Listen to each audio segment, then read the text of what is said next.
Bonjour, bienvenue. Bonjour à toutes et à tous. Merci d'être venus ce matin, de vous être levés pour venir nous écouter. Ouais, on est ravis de vous accueillir ici au CITEM pour partager une expérience sur la collaboration entre une institution, le 104 Paris, et une jeune entreprise innovante. Onio. Et donc on voulait d'abord voir avec ce panel très représentatif des participants au CITEM, si vous êtes plutôt du côté institution, levez la main. Et côté start-up, eh bien, c'est assez équilibré, c'est parfait. Peut-être juste se présenter. Donc moi, je m'appelle Marialia Bestoujev, je suis directrice de l'innovation au 104 Paris. Je vais vous en parler juste après. Et j'ai la chance d'avoir dans cette salle Efren qui travaille avec moi, qui est responsable des programmes de l'incubateur 104 Factory. Je vous en parlerai. Et donc Charlotte Amélie, je suis la cofondatrice d'Onio, une start-up qui existe depuis 1 an et demi, qui était venue au CITEM déjà l'année dernière, portée par 104 Factory. Et nous, on est à 104 Factory depuis un peu plus d'1 an désormais, et on y reste pour encore une nouvelle année. Et on est ravis. Je vais vous expliquer ce qu'on fait juste après. Je propose qu'on passe au 104. Est-ce que certains d'entre vous connaissent déjà le lieu? Ouais. Vous êtes déjà venus voir un spectacle, vous balader? Ouais. Ça vous parle en fait. Donc en fait, on est une institution culturelle. Nous, on se définit comme un lieu infini d'art, de culture et d'innovation. On existe depuis pratiquement...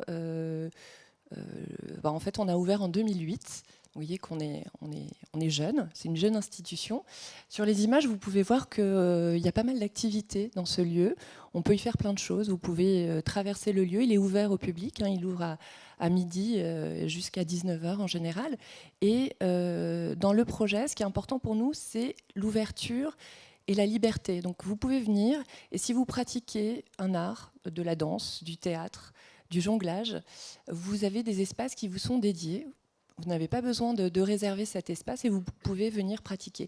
Ça, c'est très important pour nous d'être un lieu ouvert sur le territoire et un lieu qui est façonné par ses usagers. Donc ça, c'est vraiment ce qui nous définit par essence.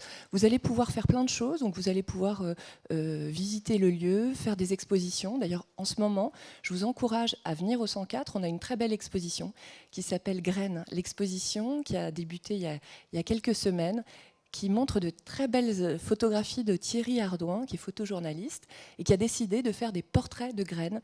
Et je vous assure que parfois on regarde des graines comme ça, on se dit bon, c'est pas très intéressant, mais quand on les voit photographiées au microscope, c'est fascinant. Et il y a des très belles œuvres aussi qui ont été faites par des artistes contemporains sur le vivant. Donc le 104, c'est ce lieu infini où vous pouvez faire de l'art, pratiquer l'art, mais vous pouvez voir des expositions, voir des spectacles, voir du théâtre, de la danse. Et aussi, on accueille régulièrement dans le lieu des projets artistiques en résidence sous différents formats. En moyenne, on a à peu près 250 projets artistiques qui sont accompagnés par an. Donc c'est assez énorme, sous différentes formes, des résidences d'essai, des résidences d'accompagnement, de création, de diffusion, et des résidences également d'artistes associés qui sont associés au lieu. Voilà, moi je pourrais vous en parler des heures, mais je crois qu'on n'a que 45 minutes. Mais n'hésitez pas si vous avez des questions sur le lieu. On a beaucoup d'activités aussi pour la petite enfance. Une maison des petits qui est géniale pour accueillir les familles et les enfants entre 0 et 6 ans. Et l'idée, ce n'est pas une garderie, c'est vraiment un lieu d'accueil. Nos collègues, elles sont là pour vous écouter, un lieu d'écoute un peu à l'image des maisons vertes, si vous connaissez le principe. Mais on parlera un petit peu de la direction des publics dans le cadre des expérimentations. Et du coup, nous, avec Onio, on crée des fables écologiques. L'idée, c'est de parler autrement d'écologie, puisqu'on voit beaucoup tout ce qui ne... Enfin, il y a beaucoup de communication, de sensibilisation sur tout ce qui ne va pas, sur la crise écologique qui est en cours. Et on est convaincu que c'est très important d'avoir toute cette dimension scientifique, des faits, de sensibilisation, mais que malheureusement, ça ne suffit pas à éveiller les consciences, ou en tout cas à impulser le changement. Et donc, nous, on veut venir apporter, en plus de ça, une dimension émotionnelle émotionnelle, une dimension poétique, une dimension sensorielle pour venir toucher d'autres publics, ou en tout cas les toucher autrement.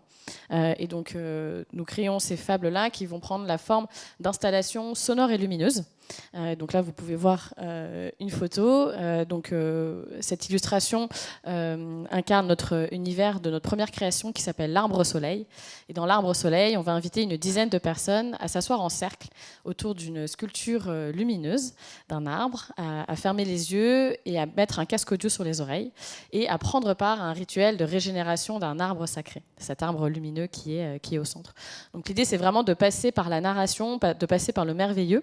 Le public qui vient faire nos expériences ne viennent pas forcément pour vivre une fable écologique, ils viennent avant tout pour vivre un rituel un peu magique, pour vivre une expérience immersive inédite, pour vivre un moment avec les yeux fermés et avec des jeux de lumière avant tout. Et ensuite, on va pouvoir discuter avec eux et faire émerger tous les sujets écologiques sous-jacents à l'œuvre. Et donc, nous sommes incubés à 104 Factory depuis un peu plus d'1 an.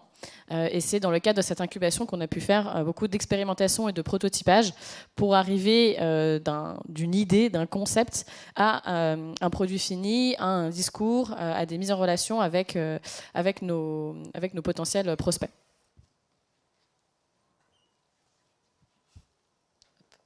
Et donc pour vous montrer un peu plus justement les différentes phases de prototypage, donc avec Yann, mon cofondateur, on fait un peu tout. On est les co-auteurs et co-producteurs de cette expérience. Donc on est arrivé au départ avec une intention. Il y a eu toute la phase d'écriture et toute la phase d'enregistrement qui a été faite. Nous, vraiment le principe fondamental, c'est le son.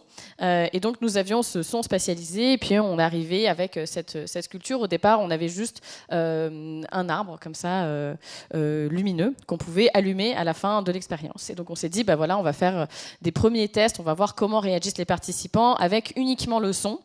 Sans introduction, sans sortie, sans rien. Et puis, à la fin, on va allumer l'arbre. Et ce que tout le monde nous a dit à la fin, c'est... mais c'est trop frustrant. Vous pouvez pas nous faire ça. Nous, on voit un magnifique arbre, il est beau, il y a de la lumière, et puis il se passe rien pendant l'expérience. Et donc, initialement, nous, on devait avoir une deuxième version de cette expérience dans laquelle on aurait mis des lumières interactives. Sauf que, en gros, 2 premières sessions d'expérimentation avec 5 personnes à chaque fois, on se rend compte qu'en fait, c'est pas une V2, c'est tout de suite, maintenant, dès les premières phases de prototypage, qu'il va falloir rajouter de la lumière. Et ce bel arbre, il vient d'où, Charlotte?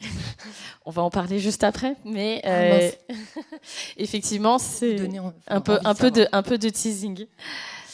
Et donc, deuxième étape, effectivement, on rajoute des lumières interactives. Alors, comment on fait ça? Eh bien, on va chez Leroy Merlin. On fait avec les moyens du bord et on achète des ampoules Philips Hue qu'on peut acheter pour du grand public. Ça coûte pas très cher et ça fonctionne avec du son. Donc, nous, on bidouille derrière l'ordinateur pour faire comme si c'était vraiment totalement interactif, alors qu'on doit un petit peu compléter. Donc, on fait du bruit sur le clavier pour que, voilà, ils perçoivent de la lumière et créer cette illusion.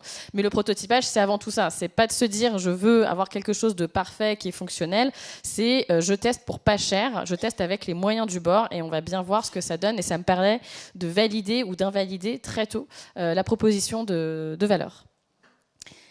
Et donc là, ici, vous voyez le produit tel qu'il est aujourd'hui. Ce qui s'est passé entre-temps, c'est que nous avons fait des dizaines et des dizaines et des dizaines, je pense, près d'une centaine de sessions de tests.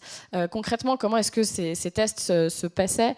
Il y a tout simplement de l'observation à faire, de voir comment est-ce que nos participants réagissent. Nous, il y avait des actions qu'on attendait de leur part, d'autres où on se disait c'est pas tant une action que des questions qui doivent se poser. Typiquement dans l'œuvre, c'est un rituel de régénération d'un arbre sacré, donc je vais vous parler de choses bizarres, mais c'est normal. Il y a les personnes qui sont assises en cercle autour de l'arbre, les yeux fermés, et dans le casque, avec le son spatialisé, elles entendent une biche chamane qui pose des questions aux autres participants et qui demande aux participants qui est vraiment à l'opposé de moi, est-ce que tu entends les êtres vivants qui font partie de ce cercle? Et la personne répond, oui, je vous entends. Et donc là, le participant se dit, mais alors attendez, est-ce qu'ils répondent vraiment, les gens? C'est dans le casque, c'est enregistré, je ne sais pas, que se passe-t-il? La biche demande à une deuxième personne qui se rapproche un peu plus, qui répond également, et ensuite, elle vient à moi, et elle me dit, et toi, est-ce que tu nous entends? Et là, silence, on attend une réponse.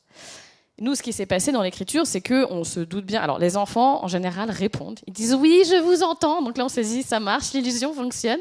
Mais les adultes, on sait très bien qu'on a ce frein, qu'on se dit en fait, ça ne sert à rien que je réponde, c'est scripté, ça ne change rien. Mais en fait, nous, ce qui était important, c'était de se dire « est-ce que les gens se posent la question ?» Donc voilà, donc il y avait ce genre d'interaction, on se dit peut-être que ça va marcher, peut-être que des gens vont vraiment répondre à voix haute, mais ce n'est pas spécialement ce qu'on attend. En revanche, il y a des moments où on attend vraiment une réaction des participants. Je vous fais un gros spoiler de l'expérience, mais c'est pour la bonne cause. Ce rituel de régénération, c'est un exercice de méditation et de respiration. Donc c'est de la cohérence cardiaque. L'intérêt, c'est que ça vous fasse du bien et que ce soit facile à faire et que vous ne vous sentiez pas idiot si vous fassiez quelque chose. Et donc, vous allez entendre tout le monde souffler. Les autres participants qui font partie de la scène, les autres animaux, les autres végétaux qui font également partie du cercle des vivants. Et en fait, par mimétisme, vous allez commencer à souffler. Et nous, la grande question, c'était est-ce que des gens vont vraiment jouer le jeu ? Est-ce qu'à minima, les gens vont prendre un peu le rythme ? Et ce qui se passe, c'est que 90% des gens, effectivement, font bien ces exercices de souffle. Mais on s'est rendu compte aussi qu'il y avait besoin un peu plus de les guider avant le début de l'expérience. Il fallait leur donner des indices sur qu'est-ce qui va se passer. Donc il y avait déjà ce temps d'observation, regarder tout simplement comment les participants réagissent. Deuxième méthode pour invalider nos hypothèses qu'on a bien sûr établies à l'avance, c'était de voir c'est de poser d'avoir un questionnaire, mais un questionnaire que les participants remplissent seuls en silence pendant 5 minutes après l'expérience pour ne pas s'influencer les uns envers les autres. Et ensuite, un temps d'échange guidé. Et c'est surtout dans cet échange guidé de focus group entre 4 et 8 personnes qu'on a pu, nous, avoir énormément de matière. Et typiquement, initialement, nous, notre ambition, c'était d'avoir cette espèce de spectacle un peu magique dans lequel, d'être dans des lieux de passage, dans des gares, dans des centres commerciaux. Initialement, c'était ça, notre modèle, et d'avoir des passants qui disent « mais c'est beau, ça a l'air incroyable, que font ces gens en cercle autour de cette arbre ?»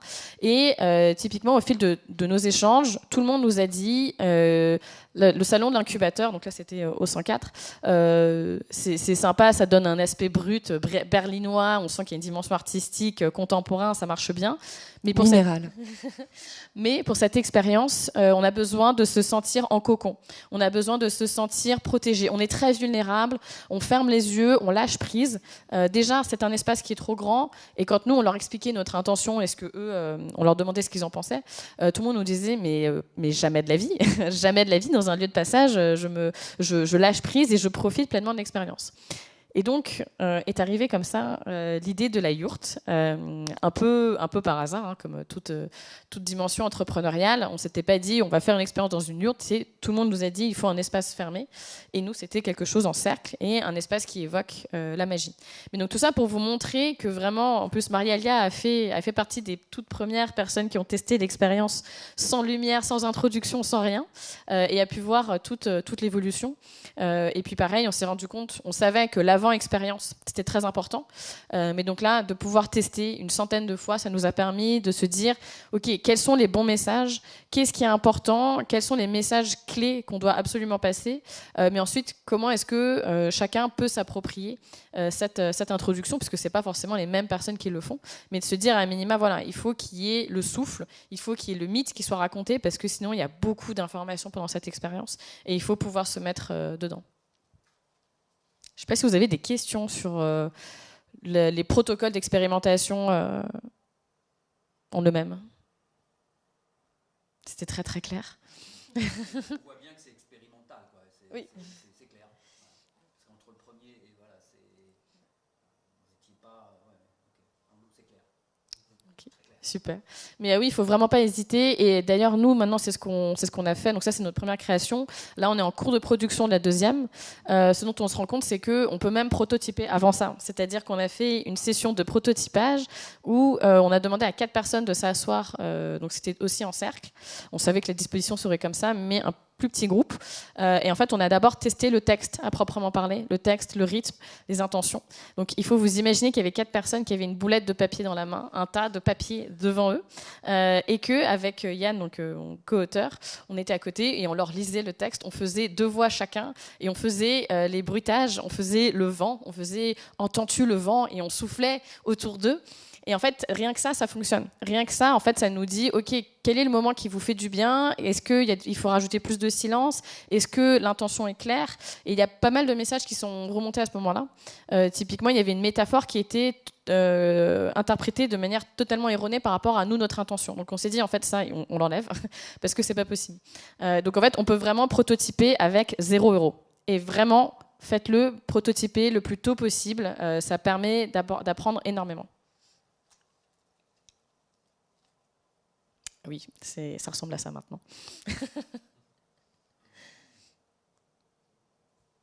Donc, je voulais vous parler un petit peu plus de notre incubateur, donc l'incubateur qui s'appelle 104 Factory. Il existe depuis 2013 et depuis 2013, on a accompagné 70 entreprises. On est très très fiers des entreprises qu'on a accompagnées. Quand on les sélectionne, en fait, on a besoin de plusieurs éléments. D'abord, on ne va pas accompagner des porteurs de projets seuls. C'est toujours des équipes, donc minimum 2 cofondateurs, 2 cofondatrices. Ça peut être plus, 3, 4.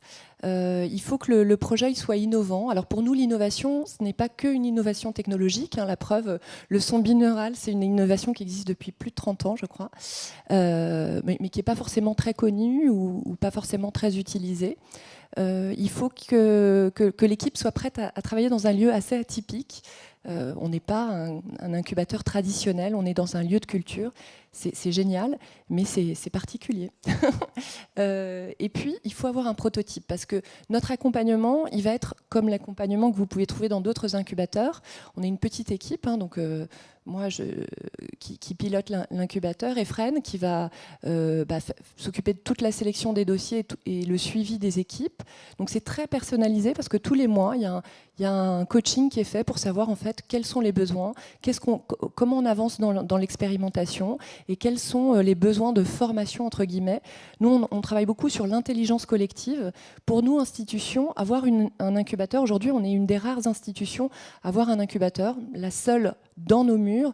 On était la semaine dernière au Louvre-Lens Vallée, qui a un incubateur qui s'appelle, le Louvre-Lens, qui a le Louvre-Lens Vallée, mais l'incubateur à l'extérieur de l'institution. Pour nous, la collaboration, l'intelligence collective, le co-développement, c'est des choses qui sont extrêmement importantes, parce que finalement l'expertise qu'on va apporter à ces jeunes entreprises, c'est nos expertises à nous. On est 90 salariés aujourd'hui dans l'institution. On connaît la production d'expositions, la production d'œuvres, de théâtre. Finalement, ce que tu racontes, c'est un peu du théâtre. Le théâtre, on a une scène, des acteurs, avec peu de choses, on peut créer la magie. C'est ça aussi la magie de l'art. Mais on va mobiliser ces expertises internes et on va mobiliser des expertises externes sur des sujets qu'on maîtrise moins bien et où on a des intervenants brillants qui le font. Et puis, on va aussi répondre à des sollicitations. Par exemple, l'équipe d'Onio nous avait demandé « ce serait génial de faire une fresque du numérique ». Et c'est ce qu'on a fait il n'y a pas très longtemps. Donc ça, pour nous, c'est très important. On n'est pas sur des modèles d'incubation, sur des promos. Les gens arrivent au fil de l'eau.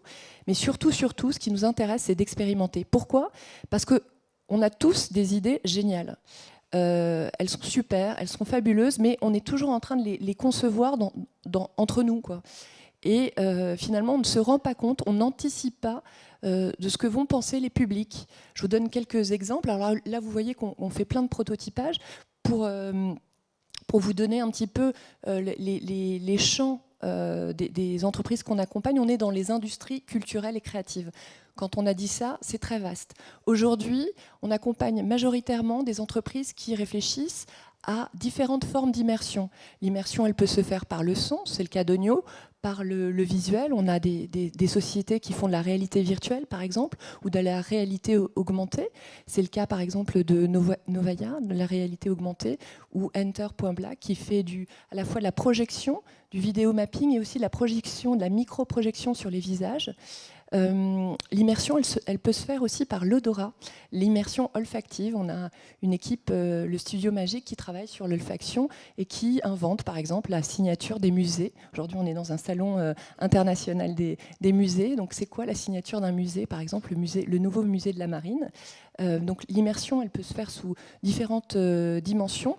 On a pas mal de plateformes aussi, des plateformes numériques qui mettent en relation différentes typologies d'acteurs. Pour nous, en fait, ce qu'on veut, c'est accompagner deux grandes transitions, la transition numérique et la transition écologique. Donc, Onyo a un bel exemple. Voilà, il y a une forme d'innovation technologique et pour un récit écologique. Ces plateformes, elles sont de différentes natures. Et puis, de plus en plus, aujourd'hui, on va accompagner des entreprises à impact, justement, qui agissent en faveur d'actions plus responsables. Et vous savez que dans la culture, et c'est un peu la thématique du salon, je crois, on a beaucoup de choses à faire pour améliorer notre empreinte et notre impact. Sur le prototypage, juste vous dire qu'on a fait, je ne sais pas si c'est à ce moment-là ou c'est après, mais on va le dire maintenant. Pourquoi c'est important? Je vous ai dit qu'on avait tous des idées géniales et qu'elles sont super, mais tant qu'on ne les a pas testées auprès d'un public, on ne sait pas quelle va être la réaction. Du coup, tu as pris un petit peu d'avance, mais je pense qu'on peut résumer ça pour parler ensuite de Open Factory. Je ne suis pas respectée. Donc l'idée, c'est de résumer rapidement justement en quoi cette expérimentation et l'expérimentation de manière générale est un format intéressant. Bien sûr, alors pour nous, je pense que c'était assez évident, mais aussi pour les institutions. Alors les bénéfices en fait de faire des expérimentations, ça permet d'une part de former nos équipes. Donc je vous ai dit, on a plein d'entreprises, c'est les former. On a fait des sessions de formation, par exemple sur la réalité virtuelle, avec des équipes comme Diversion Cinéma qui étaient au 104 Factory. C'est leur permettre de connaître des technologies dont ils n'ont peut-être pas connaissance, de aussi les habituer à accueillir ce type d'expérience, une expérience en son binaural, même si on a l'habitude d'accueillir des expériences un peu folles au 104 et de s'adapter. C'est vraiment notre expertise. Sur aussi le fait d'expérimenter, de prototyper. Quand on travaille dans une institution culturelle, on se dit que souvent les choses sont impossibles. Le fait de faire une expérimentation, de partir de rien et d'arriver à l'aboutissement que vous avez pu voir sur ces images, ça nous donne envie aussi de nous transformer, de changer, d'adapter nos modes de fonctionnement. Et nous, institutions culturelles, on a pas mal de choses à apprendre aussi de ces jeunes entreprises, parce que, comme tu le dis très justement, vous êtes une toute petite équipe, vous faites plein de choses. Nous, on a une équipe un peu plus importante. Souvent, on a du mal à se mettre en action. Le fait de voir ces expérimentations, la rapidité, la transformation, ça nous inspire également. Ça nous donne envie de nous transformer. Donc c'est gagnant-gagnant, gagnant-gagnant, win-win. Même si c'est une terminologie qui, dans l'institution culturelle, n'est pas très utilisée. Donc pour nous, bien sûr, le premier des bénéfices, c'était quand même de bénéficier d'un espace pour pouvoir prototyper, qui est quand même un gros sujet quand on est une toute petite structure. Comme je vous l'ai dit, on a fait plus d'une centaine de tests sans le salon d'incubateur mis à disposition. Je pense qu'on en aurait fait 5, très concrètement. Et c'est aussi de bénéficier d'un écosystème, de l'écosystème du 104 qui est très vaste. Donc il y a déjà les autres startups qu'on côtoie au quotidien. Donc justement, c'était ce que pointait Marialia tout à l'heure. Donc l'arbre lumineux que vous avez vu au centre. En fait, nous, pendant plusieurs... Alors pour nous, c'était très très long. Aujourd'hui, on se rend compte que c'était pas si long. Mais pendant 2 mois, quand on a 6 mois d'existence, c'est très long.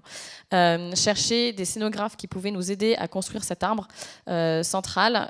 En fait, on ne trouvait pas les bonnes compétences, on ne trouvait pas les bons partenaires. C'était pas du tout des formats qui étaient adaptés à notre besoin. Et c'est en réalité une autre entreprise qui est incubée au 104, Caractère, qui, elles, mettent en relation des artisans d'art avec des maisons de luxe, initialement. Et en fait, c'est elles qui ont su répondre à notre besoin pour avoir une structure qui soit à la fois très artisanale, très belle, très lumineuse et surtout très transportable et qui soit durable également. Et ça, c'était vraiment des contraintes qu'elles ont su et elles nous ont trouvé cet artisan du sud de la France qui fait cet arbre absolument magnifique. Mais c'est également... Alexandre Echassériaux, donc il y a eu pendant 1 an un mini Fab Lab au 104, et pour nous ça a été le moyen de faire, donc il y a un meuble central qui permet de cacher des câbles.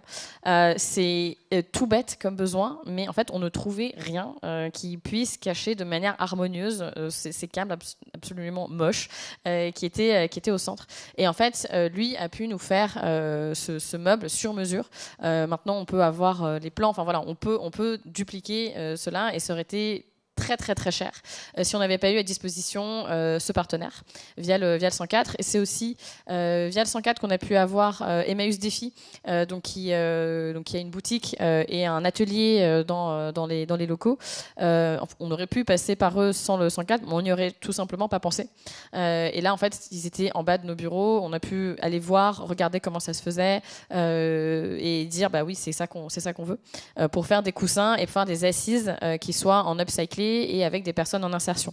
Parce que nous, ce sont des valeurs qu'on veut vraiment porter le plus possible au sein de notre structure. Et puis, c'est aussi tout simplement avoir des personnes à qui on peut poser des questions idiotes. Je vous parlais là du prototypage donc de la lumière interactive qu'on a faite en allant acheter des ampoules chez Leroy Merlin. On pensait que passer de ça au produit fini, ce serait facile. Que nenni. C'est bien sûr toujours très compliqué. Pour votre information, si vous cherchez des lumières interactives, il ne faut pas parler à un ingénieur lumière, il faut parler à des vidéastes, en fait. À l'intérieur des ampoules, ce sont des vidéos. Et donc nous, on ne trouvait pas, pareil, la bonne compétence. Et en fait, c'est une autre start-up incubée, en discutant un midi, en mangeant 3 bouts de pizza, qui nous a dit « Oh, bah oui, non mais bien sûr, mais il faut mettre de la vidéo. » Et on était là, oui, bien sûr. Et en fait, c'est à partir de ça qu'on a pu chercher les bonnes compétences. Donc en fait, être dans un lieu artistique, créatif, avec tous ces bons partenaires, ça nous a vraiment aidé à nous développer et arriver, encore une fois, à ce produit fini. Et puis l'écosystème, c'est aussi, on va le voir un petit peu plus tard, juste après, la direction des publics et toutes les autres personnes qui travaillent au sein de l'incubateur. Et puis le dernier point, qui n'est quand même pas des moindres, c'est tout simplement de bénéficier du rayonnement de la marque 104. Nous, quand on a fait tous nos tests, il y avait des bêta-testeurs, il y avait nos familles, nos amis qui nous suivaient depuis si longtemps. Alors parler d'immersion, ils n'en pouvaient plus, ils voulaient enfin voir ce que c'était. Mais il y avait aussi pour nous des potentiels prospects, des potentiels partenaires avec qui on discutait depuis longtemps, qui avaient eu une bonne idée du concept, mais qui forcément étaient très curieux du rendu final, parce qu'on peut avoir une idée brillante sur le papier et avoir un produit qui est vraiment nul, quoi. Et donc eux, ils avaient besoin de se confronter à ça. Et en fait, de leur dire, bah, venez au 104 tout de suite, c'est aussi très rassurant. Ils sont prêts du coup à faire le déplacement parce qu'ils savent que derrière, bah, en fait, ils vont avoir tout l'écosystème, ils vont pouvoir rencontrer Marialia, ils vont pouvoir rencontrer Efren et en profiter pour discuter un petit peu, et puis aller voir pourquoi pas une exposition, déjeuner, etc. Donc en fait, il y a vraiment ce rayonnement derrière qui nous permet d'attirer des publics qu'on n'aurait pas pu avoir autrement. Et puis, en tout petit en bas, le plus important, c'est la synergie avec la direction des publics qui là, a vraiment été bénéficiaire pour à la fois le 104 et pour nous. Et donc là, vous pouvez voir, encore une fois, expérimentation, mise en relation par Marialia auprès du 5, donc qui travaille avec des jeunes enfants. Et nous, on n'avait jamais pu expérimenter. Pour vous préciser, le 5, quand vous rentrez au 104, c'est juste en face de l'incubateur. C'est un service qu'on met à disposition des riverains, des habitants du 18e, du 19e, qui peuvent venir en fait répéter. Il y a des espaces fermés aussi pour la répétition. Et c'est 2 € par heure.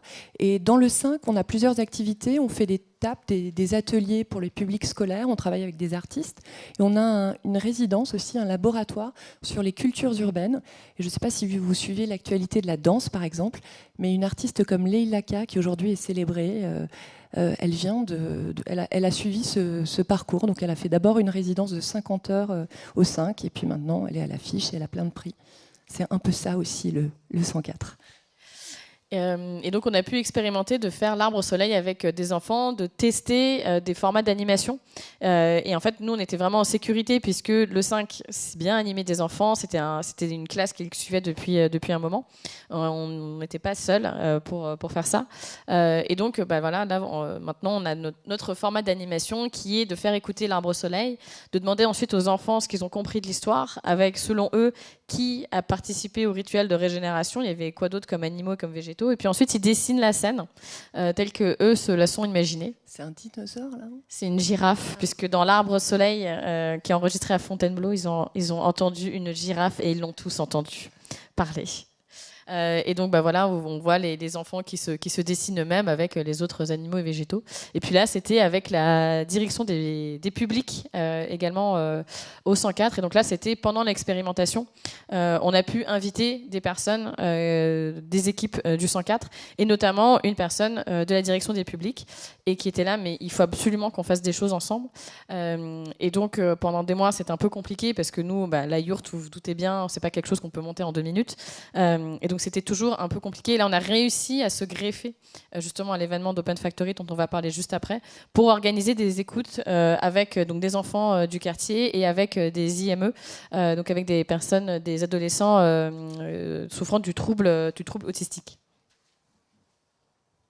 Ouais, on peut parler d'Open Factory, justement. Donc, je vous disais, l'expérimentation, elle est fondamentale parce qu'on a des idées brillantes, mais on ne sait jamais quelles sont les réactions des publics. Et nous, en fait, dans notre accompagnement, je vous ai parlé du coaching, du co-développement, des formations, du réseau, de l'écosystème. On fait en sorte que les entreprises soient visibles. Alors, elles sont visibles comme elles sont présentes aujourd'hui sur le salon. Elles sont visibles aussi parce qu'on fait des événements nous-mêmes. Et Open Factory, donc ça c'était la 6e édition, c'est écrit là, numéro 6, au mois de mars cette année. L'idée c'est de donner à voir ce que font les entreprises. Et pour le grand public, c'est pas évident, parce que déjà, quand vous allez d'ailleurs, si vous étiez au 104, vous n'aviez peut-être pas, vous ne connaissiez peut-être pas l'incubateur. C'est normal, les personnes travaillent, et comme tout lieu où les personnes travaillent, c'est plutôt invisible. C'est comme la partie de résidence artistique, c'est des parties qui ne se voient pas tellement. Mais au 104, on aime bien montrer les gens au travail. Donc quand on est en train de monter une exposition, là on monte une très grande exposition géniale qui va arriver au mois de septembre, 10 septembre, vernissage, le 17 septembre, la FAC, la Foire foraine d'art contemporain. J'ai réussi à la dire, je m'entraîne. Et puis vous allez voir que si vous passez dans l'espace, vous allez voir des personnes qui travaillent sur le montage de cette exposition. On fait des chantiers pour montrer aussi ce que les artistes construisent dans nos murs. Et Open Factory, c'est l'idée de montrer ce que les entrepreneurs, les équipes construisent aussi, fabriquent dans nos murs. Donc c'est un moment qui se passe pendant un week-end et vous allez pouvoir, vous, public, découvrir les innovations, les projets de nos entreprises. C'est un moment qui est très festif, où on a à la fois la possibilité de faire les expériences, donc vous allez pouvoir tester des installations comme celle d'Oigno par exemple, vous allez pouvoir rencontrer, échanger aussi avec les équipes, et puis on anime des tables rondes, là on avait des concerts, et cette année on avait fait un partenariat avec Minasa, qui est un incubateur en Tunisie, dans les industries culturelles et créatives, et on a fait un programme de mobilité, donc on est parti 1 mois en Tunisie avec certaines équipes qu'on accompagne. On a monté une expérience, une exposition immersive à l'Institut français de Tunis, et puis certaines entreprises sont venues également en France. On a fait tout un programme d'accompagnement qui nous a menés dans plein de lieux à Paris, notamment à l'Institut du monde arabe, et puis avec un temps fort qui est cette Open Factory. C'est important parce que c'est un moment privilégié pour les publics de rencontrer les entreprises. C'est très intéressant pour les entreprises parce qu'elles vont rencontrer comme tu dis, des prospects qui sont dans un état d'esprit qui n'est pas celui d'un salon traditionnel, hein, comme on est ici, on est plutôt le week-end, on vient en famille, on vient de façon décontractée, on découvre une création et on a envie d'en savoir plus. Et il y a beaucoup de contacts qui se font pendant ce salon. C'est aussi l'occasion de comprendre des choses qu'on n'avait pas anticipées.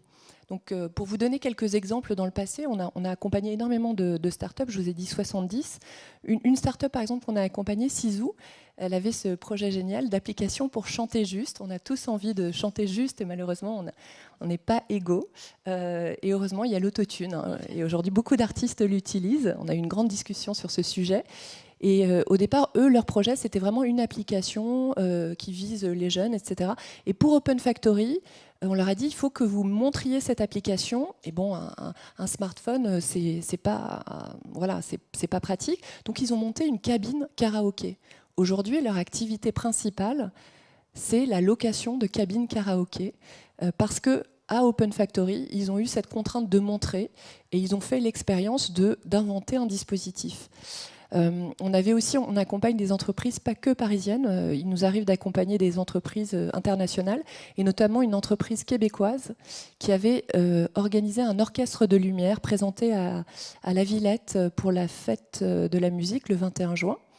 Ils ont fait des tas ils ont fait un prototype. Donc l'idée, c'est un orchestre interactif, lumineux, que vous allez commander. Vous devenez chef d'orchestre.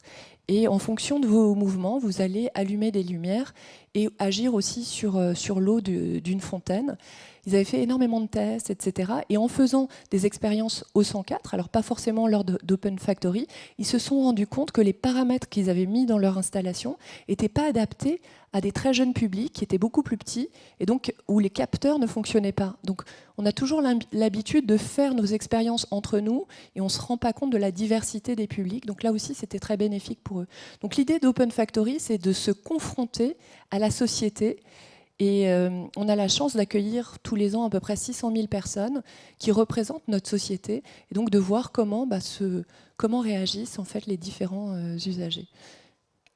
Et puis pour Oigno, c'était un peu le baptême du feu du grand public, puisque nous, notre modèle, c'est principalement de l'événementiel actuellement. Donc dans l'événementiel, beaucoup des salons professionnels, des événements professionnels ou en interne, donc avec un public qui est dans un cadre très contrôlé, on va dire, où ils font attention à ce qui se passe. Là, c'était la première fois, l'expérience était terminée depuis 4-5 mois, c'était la première fois du coup qu'on le montrait à un grand public. C'était le baptême du feu.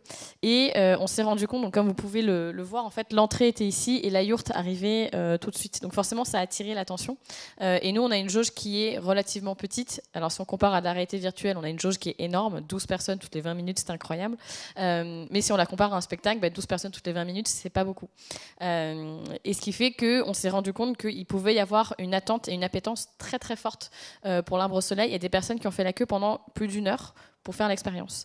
Parce que, en plus, toutes les personnes... Alors ça, c'est un peu la difficulté de notre expérience, c'est qu'on a beaucoup de mal à l'expliquer parce qu'il n'y a pas tellement de repères.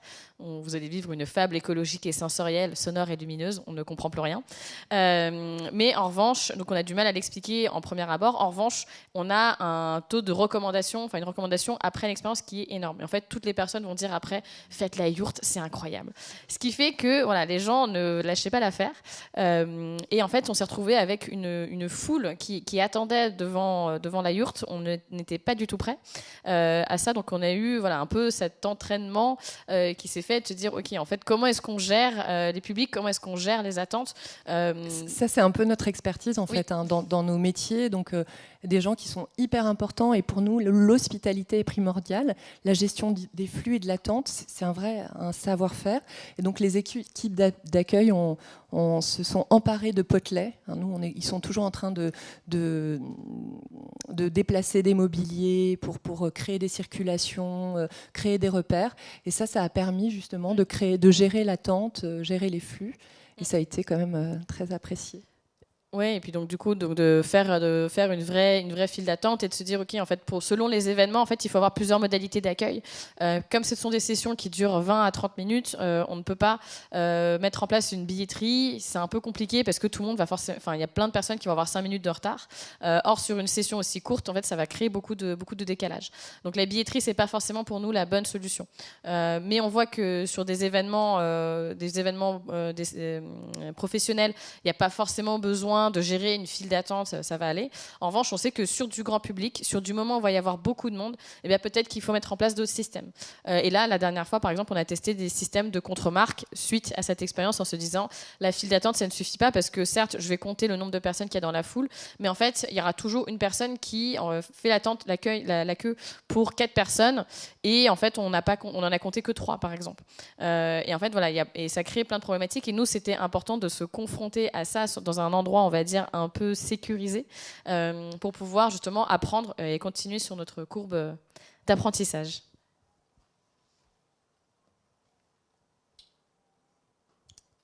Pour résumer, vous voulez partager les bonnes pratiques. Elle est bien structurée, cette présentation. Le premier, je pense, c'est effectivement d'en profiter, d'avoir ces expérimentations pour embarquer tous vos partenaires, que ce soit côté start-up ou côté institution. C'est vraiment le moment d'expliciter ce que vous faites, de montrer du travail en cours et de profiter des différentes étapes aussi. Et de dire, voilà, vous pouvez voir au début ce que c'est. Donc là, plutôt des partenaires vraiment de confiance, mais aussi en cours de route et de pouvoir montrer l'avant et l'après. C'est vraiment un moyen de communiquer, de montrer, d'évangéliser, de dire, d'expliciter ce que vous faites. Ouais, parce que même en interne, direction de l'innovation, ils se disent c'est un peu la R&D, mais c'est pas très clair en fait ce qu'on fait. Et pourtant, on fait beaucoup de choses. Et donc, c'est aussi un moyen d'inviter les équipes, nos collaborateurs, le CODIR, enfin l'ensemble des équipes du 104. Et en faisant l'expérience, ils comprennent. Et d'ailleurs, c'est quelque chose qu'ils apprécient énormément. Donc, dès qu'on peut les inviter à faire des expérimentations, ils sont très preneurs. Mais nous, notre quotidien à l'innovation, c'est d'expérimenter en moyenne un prototype par semaine. Donc on est très friands, on adore. On est des cobayes en fait, c'est ça notre métier. Le deuxième, donc c'est ce que je vous avais dit tout à l'heure, c'est prototyper, même tout petit. Enfin, faites-vous l'exercice de si je veux prototyper avec 0 €, comment est-ce que je fais ? Et en fait, vous aurez sûrement une solution, vous aurez sûrement une idée, et ce sera quelque chose qui va vous apporter énormément de connaissances et qui va vous apporter beaucoup de gains de temps et d'argent par rapport à la suite. Donc prenez ce temps-là, quand bien même ça vous paraît un peu inutile et un peu cheap, en fait, ça apporte énormément de valeur. Le prototypage, il est hyper intéressant dans le cadre de jeunes entreprises. Je pense qu'il peut être aussi très intéressant pour nous, institutions, d'essayer de prototyper, de regarder comment se comportent nos usagers, nos visiteurs, tenter des expériences, sans pour autant mettre tout de suite un chantier énorme, mais déjà juste vérifier quelques hypothèses, ça me semble fondamental. Ce qu'on est en train de décrire là, dans cette approche et dans cette méthode, c'est une approche et une méthode qui est très inspirée du design. Et encore une fois, je pense que le design, il a beaucoup à apporter à nos institutions, aux entreprises également. Oui, je confirme. Nous, avec Yann, on se définit avant tout comme des designers d'expérience plus qu'autre chose. Et puis le dernier point, c'est selon les publics, encore une fois, que vous avez. Si vous avez le luxe de pouvoir faire des sessions longues parce que vous en avez besoin, faites-le. Mais si vous avez aussi cet objectif d'embarquer des publics, de faire la preuve, même d'avoir des publics un peu vastes, faites des sessions qui soient aussi assez courtes. De 45 minutes, on peut déjà retirer beaucoup de matière et surtout de tout simplement bien cadrer, de vous dire quelles sont les hypothèses que je dois tester et comment est-ce que je peux les tester, les valider, les invalider, tout en laissant aussi la porte ouverte à des surprises et pour faire remonter l'ensemble des besoins. Et puis faire des sessions courtes, c'est aussi mobiliser plus de personnes. Si vous dites à des personnes, écoutez, on va faire une demi-journée de test, je ne suis pas sûre que vous allez avoir beaucoup de candidats. Et oui, vraiment être efficace, ne pas perdre de temps. Souvent, on a l'impression qu'on fait une expérimentation, on a juste à regarder. Vraiment, c'est important d'avoir une méthode pour en retirer des enseignements, sinon on passe à côté de beaucoup de choses. Et maintenant, c'est votre moment. Si vous avez des questions, je crois qu'il y a un micro qui est là. Bonjour. Une petite question pour Onyo. Je suis désolé, j'ai oublié vos prénoms respectifs. Comme c'est plus indiqué, j'ai perdu. Vous en êtes où dans le projet Onyo là ? Il est complètement finalisé, vous le commercialisez ? Oui, alors effectivement, on a commencé la commercialisation. Alors en plus, notre premier client, on l'a eu vraiment grâce au 104. On a eu la chance d'avoir un client avant que le produit soit fini, parce que c'était pendant encore le Covid, donc on a pu avoir une version en ligne. Mais sinon, oui, notre première création, l'Arbre au Soleil, est terminée depuis novembre 2021. Et on est en commercialisation depuis. On a eu plusieurs clients, donc que ce soit EDF, l'ADEME, Change Now, Medi Global, donc là dans le secteur de la santé, qui était aussi un secteur qu'on n'avait pas du tout identifié. Et puis tout dernièrement, on a gagné un prix artistique, donc on est très très contents. On avait été sélectionné au New Images, qui est un festival des œuvres en technologie immersive. C'était la première année qu'ils accueillaient des œuvres sonores. Historiquement, c'est plutôt des œuvres en réalité virtuelle. Donc ça, c'était une belle reconnaissance. Et aujourd'hui, on est en cours de production de notre deuxième histoire, qui est sur un autre écosystème avec des playtests qui sont en cours. Donc je n'en révèle pas trop. Nous avons déjà fait l'expérience et elle est géniale. Et j'ai une deuxième question, je suis désolé. À Marialia. Il y a le prénom qui est affiché derrière maintenant, bravo, c'est plus simple. Vous avez incubé 70 startups. Combien de startups, est-ce que vous avez réussi à identifier ça, ont travaillé directement avec le 104 ? Alors, C'est-à-dire, est-ce qu'on a... Intégré dans vos programmes, dans vos expositions, par exemple? Alors ça, c'est quelque chose qui a été rarement le cas. Parce que en fait, dans les entreprises qu'on a accompagnées, là, on est dans un cas spécifique. Il s'agit d'une création sonore, donc c'est quelque chose qu'on pourrait imaginer intégrer dans un parcours d'exposition. Mais la plupart des entreprises qu'on a accompagnées, c'est des solutions, c'est des produits, c'est des choses qui sont pas forcément qu'on peut pas forcément intégrer dans une exposition. Donc ça, on a travaillé avec beaucoup d'entreprises. On continue d'ailleurs à travailler avec des entreprises qu'on a accompagnées. Je ne l'ai pas quantifié, mais sur la prochaine grande exposition qu'on accueille qu'on a produit et réalisé, on aura peut-être des expériences d'entreprises qu'on accompagne actuellement. Mais aujourd'hui, il y a quand même... c'est pas notre objectif principal que on accompagne des entreprises parce qu'on pense qu'il y a un potentiel. Pendant le moment de l'incubation, on va tout faire pour leur donner de la visibilité, les présenter à énormément de personnes. Il y a quelque chose dont je n'ai pas parlé, mais on accueille énormément de délégations, d'institutionnels. Ce sont des clients potentiels pour ces entreprises. Et à chaque fois qu'ils font une visite, ils vont passer par l'incubateur, ils vont rencontrer ces entreprises. Donc ça peut être des services, des solutions, mais on n'a pas forcément quantifié ce rapport. Ouais. Parce que la plupart, quand vous êtes un incubateur d'un grand groupe aujourd'hui, par exemple, l'objectif de cet incubateur, c'est de démontrer comment je fonctionne, quelles sont mes différentes business units et comment je vais pouvoir commercer avec cette start-up puisqu'elle a une solution qui répond à un problème que j'ai. Nous, on a des solutions qui répondent à des problèmes qui sont très vastes et qui sont partagés dans le secteur culturel. D'accord, merci. Bonjour, merci. J'avais une question par rapport au financement de votre prototype, votre MVP. Est-ce que vous êtes parti sur fonds propres? Et si vous avez disposé d'accompagnement financier, est-ce que le 104 vous a aidé dans cette démarche-là? Alors oui, pour les deux questions. Effectivement, on a commencé avec des fonds propres et ensuite, 104 Factory est un incubateur labellisé PIA et donc c'est grâce au 104 qu'on a pu avoir cette subvention qui a permis de financer, de compléter le financement du prototypage. Donc en fait, notre métier, c'est de faire des crash tests, mais c'est aussi d'aider, accompagner les entrepreneurs à les financer. Et on a plein de dispositifs. Donc le premier, c'est effectivement la chance qu'on a d'être labellisé Paris Innovation Amorçage, PIA, et d'accompagner donc les équipes dans l'obtention de cette subvention qui représente 30 000 €, qui va leur permettre de payer d'une part l'incubation, payer des frais de R&D. Et dans l'équipe, on a le spécialiste du montage des projets, donc Efren.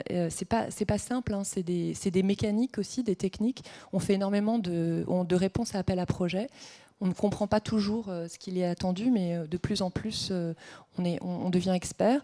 On va identifier plein de dispositifs. Aujourd'hui, en tout cas, dans cet écosystème, on a la chance d'avoir beaucoup de dispositifs. On a parlé des fonds donc, PIA par la BPI.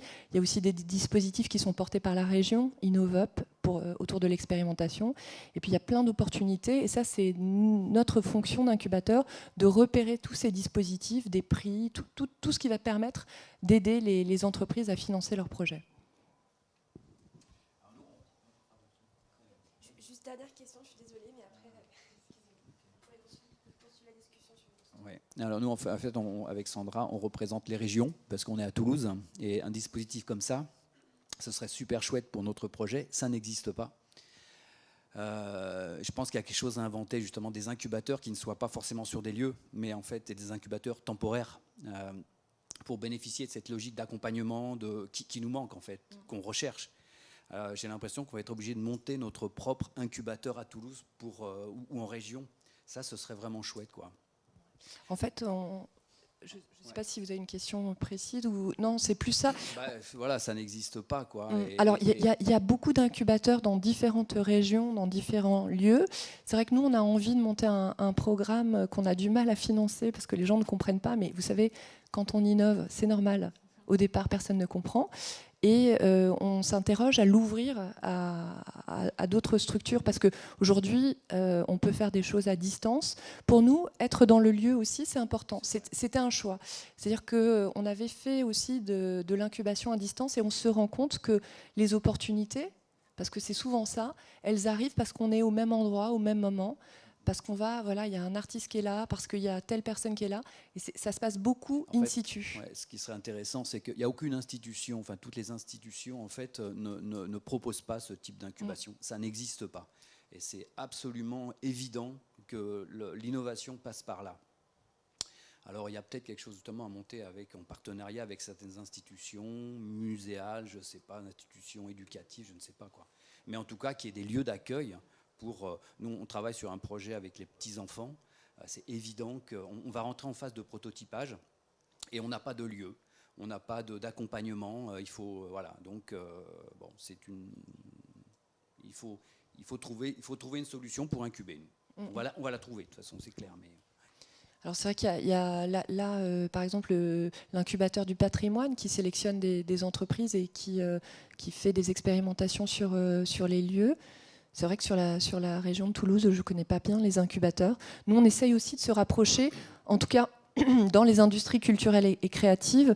Il y a des pôles régionaux assez forts, Nantes, le Nord, Marseille.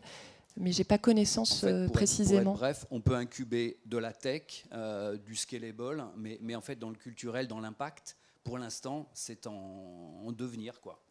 Et vous répondez à ça, quoi. Ouais. Ben c'est justement, on est précurseur. Demain, ce sera le cas, parce qu'on a besoin d'avoir des projets qui répondent à des urgences. Aujourd'hui, l'urgence, elle est surtout écologique. On n'a plus de matière, on atteint des températures hallucinantes. Donc, il faut absolument qu'on se pose les bonnes questions et qu'on investisse au bon endroit. Mais c'est vrai que nous, au départ, avec Yann, on vient plutôt du milieu de l'innovation. Et en fait, on a mis beaucoup de temps avant de comprendre notre nouveau métier. Et en fait, maintenant, on se définit toujours un petit peu comme une start-up. On se définit avant tout comme effectivement des artistes et des producteurs. On n'a pas envie de devenir une licorne, on n'a pas envie d'être hyper scalable, etc. On n'a pas forcément envie de lever. On se pose la question, mais c'est pas une obligation. Et c'est vrai qu'au départ, quand on a monté notre projet, on se positionnait comme oui, on est une start-up, on va faire plein de choses. Pareil. Nous, et en fait, on se rend compte que c'est pas forcément le plus pertinent et que c'est pas forcément ce qui apporte le plus de valeur, ce qui est même attendu par nos publics. On s'interroge aussi sur les modèles de gouvernance d'une entreprise aujourd'hui. Le modèle de la start-up ne me semble pas le plus exemplaire, celui qui apporte le plus de bénéfices et de bien-être aux salariés. Donc je pense qu'il y a vraiment plein de modèles à réinventer. Et l'innovation, elle est pas dans la reproduction, mais vraiment dans le mieux. Voilà, merci beaucoup. Merci beaucoup.